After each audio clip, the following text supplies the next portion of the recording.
Imagine un monde où un mur gigantesque sépare physiquement les riches des pauvres. Cette idée te remue? Concrètement, c'est comme sculpter l'inégalité dans la pierre. Pense aux quartiers où affluence et misère se côtoient. D'un côté, des buildings luxueux et de l'autre, des immeubles délabrés. Cette barrière ne ferait qu'accentuer ce fossé. En te promenant dans ta ville, imagine ces lignes invisibles devenues murs infranchissables. Tu sens déjà l'injustice monter, non?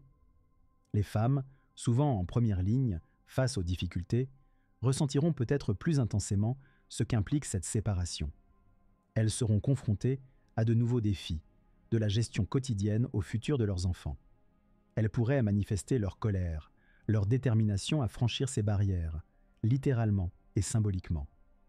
Et toi, te demandes-tu comment répondre à cette division imposée, cette frontière qui redessine la carte de ton quotidien? Les choix et les réactions pourraient redéfinir notre humanité.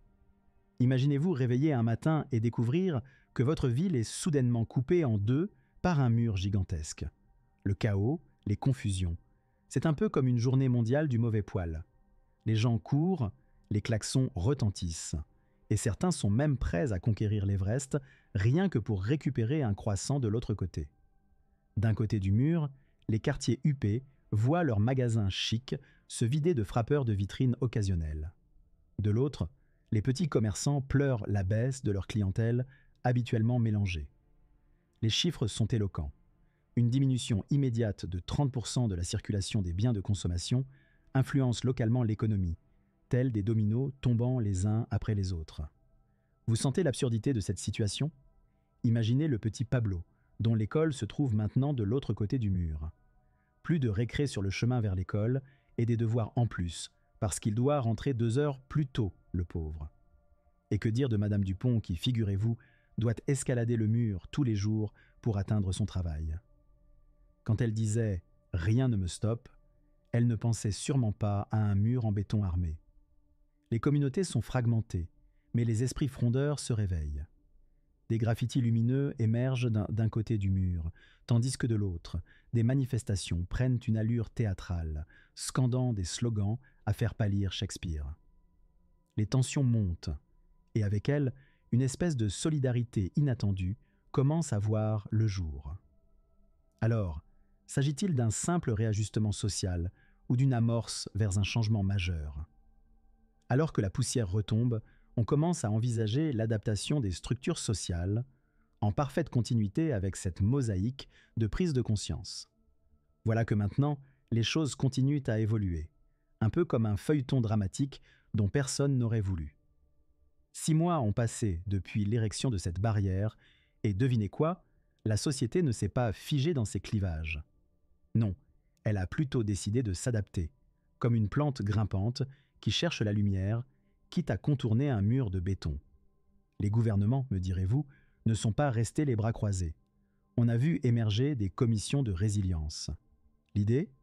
Mettre en place des systèmes permettant à chaque camp de fonctionner de manière autonome.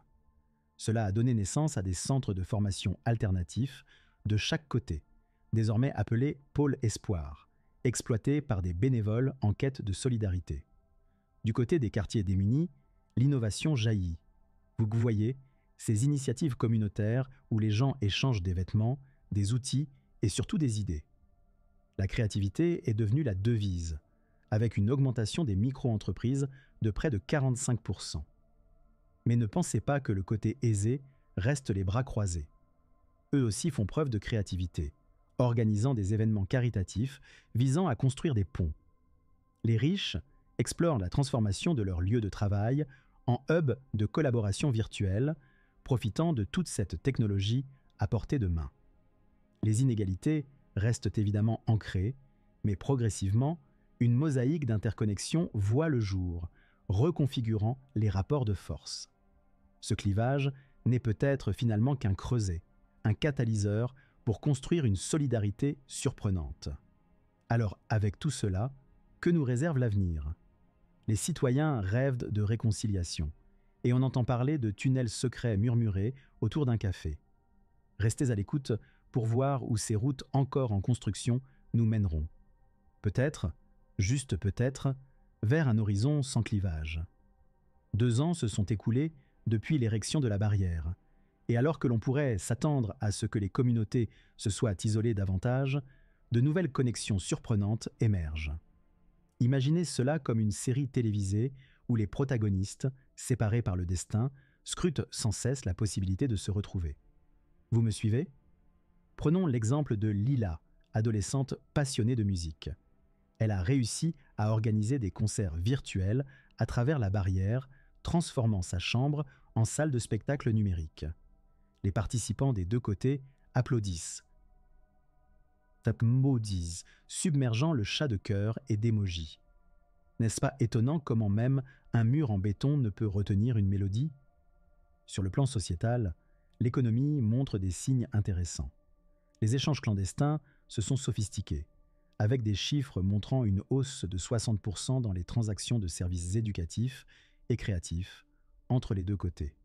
C'est presque si croustillant qu'on pourrait en faire un document relatant comment la barrière devint la bourse du savoir. Un citoyen ordinaire, Marc, a ouvert un tunnel pour partager son amour de la pâtisserie. Sa boutique virtuelle a vu ses commandes tripler. On dit que ces croissants sont tellement délicieux qu'ils pourraient convaincre la barrière elle-même de fondre. Les tensions restent, bien sûr, mais le tissu social se réinvente, avec des groupes de chats Internet prônant la solidarité intermurale. La résilience, mes amis, n'est-elle pas un des plus fascinants paradoxes humains ? Alors que les relations intercommunautaires s'intensifient, un air de changement souffle. Comment allier créativité individuelle et mouvement collectif pour défier cette division ? Si vous pensiez avoir réussi à prédire la suite, restez bien attentif, car à l'horizon se dessine peut-être le projet le plus ambitieux jamais lancé. Effacer les contours de la séparation et rêver d'un monde où la solidarité fait plus qu'exister, elle s'impose. 3 ans après l'apparition de cette barrière, on observe une évolution fascinante de la situation. Imaginez un monde où des festivals sont organisés simultanément, chaque côté de la barrière rivalisant de créativité pour surpasser l'autre. Le Festival des Échos réunis est né, rassemblant des musiciens, artistes et penseurs des 2 camps via des projections et des hologrammes. Les spectateurs se délectent au rythme des résonances, démontrant que l'art transcende même les murs les plus épais. Du côté plus sérieux, des pourparlers ont commencé entre leaders influents des 2 rivages, des négociations pour abaisser plutôt que de faire tomber ce mur. Statistique à la clé, 70% des citoyens des 2 côtés aspirent à un passage. Curieux, n'est-ce pas ? Comment une simple construction a pu devenir la pierre angulaire d'une identité commune, même divisée. Au niveau individuel, pour les familles comme celle de Marc, les projections vont bon train. Sessions de pâtisserie, en réalité augmentée, où le partage de recettes devient un acte de rébellion culinaire. Les adolescents collaborent sur des projets éducatifs transfrontaliers, développant des applications pour surfer sur cette vague de solidarité numérique. Finalement, les ingénieurs et visionnaires travaillent sur des passerelles souterraines et des drones librairies, reflétant un désir collectif de dépasser les limitations physiques. Peut-on imaginer un futur où la frontière n'est qu'un souvenir ? Alors, la barrière se transformera-t-elle en pont de renouveau ? Préparez-vous, car l'ultime acte pour réunir nos mondes se dessine lentement mais sûrement, unissant tous ceux qui osent rêver au-delà des murs visibles. 5 ans se sont écoulés depuis que ce fameux mur a dressé ses ténèbres bétonnées entre riches et pauvres. À première vue, on pourrait penser que les défis ont multiplié, et pourtant, les répliques sociales ne sont pas celles auxquelles on s'attendait. Vous voyez, le long de cette barrière, la graine d'une société unifiée commence à germer, pareil à un jardin secret suspendu entre 2 mondes. Prenons Jules, par exemple, ingénieur audacieux, qui a récemment inventé des drones baristas. Ces petites merveilles volantes traversent le mur pour livrer du café chaque matin. Son initiative a non seulement réveillé des papilles, mais aussi stimulé des collaborations transfrontalières avec 40% d'augmentation des projets communs. Sur un front plus large, des chercheurs ont publié une étude révélant que la barrière a paradoxalement produit une hausse de 25% dans l'engagement civique. Les populations de part et d'autre se reconnectent à travers des forums virtuels débordant d'enthousiasme. Vous me suivez? Un mur fait pour diviser devient une passerelle pour le dialogue. Et maintenant, imaginez les murs transformés en toiles géantes.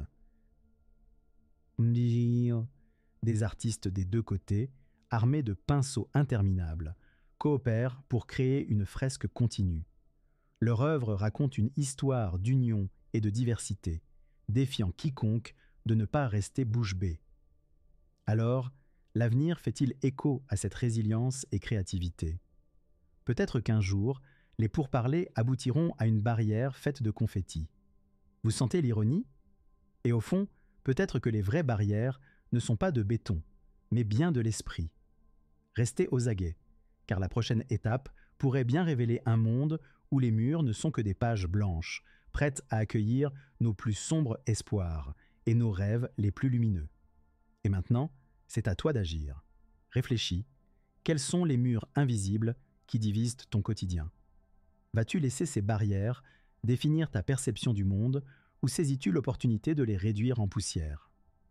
Partage dans les commentaires une solution concrète pour rapprocher ceux que l'on croit séparés. N'oublie pas de t'abonner, lâche un like si cette exploration t'a secoué, et surtout, reste dans le coup pour ne pas manquer comment l'humanité pourrait réécrire ses limites.